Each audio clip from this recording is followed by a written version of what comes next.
Ерте-ертеде әліпби деген болыпты. Әліпбидің 42 баласы бар екен. Ол елді үлкен Ханзада мен Ханшайым басқарған екен. Балалар, қараңдаршы, мінекей, Ханзайым мен Ханшайым үлкен жеміс ағашын егіпті. Оның тамыры үлкен, ұзаққа жайылған екен. Тамыры жайылып өсе береді. Оның жемісі жоқ. Бір күні Ханшайым мен Ханзада былай деп әңгімелеседі.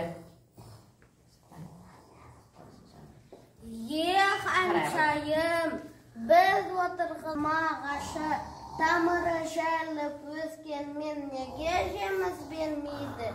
Я, солай шығар. Оның сырынан тезірек ашу керек қой. Ханзада, мұның да бір себебі бар. Болар ау.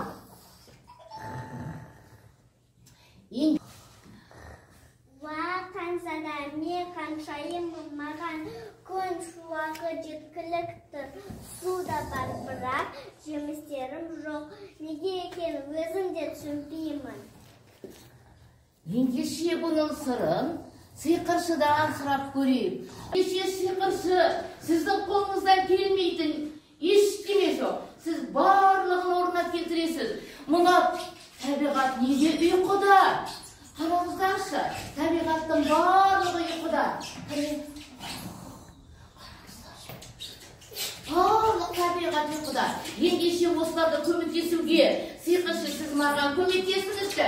Кәнекей табиғатты оятайықшы. Суп, суп, суп, суп, суп, суп. Суп, суп, суп, суп, суп, суп, суп. Суп, суп, суп, суп, суп, суп, суп, суп. Суп, суп, суп, суп, суп. Суп, суп, суп. Тағы да, әлі оянбады. Суп, суп, суп, суп. Ақырын оян. Табиғат ашылды.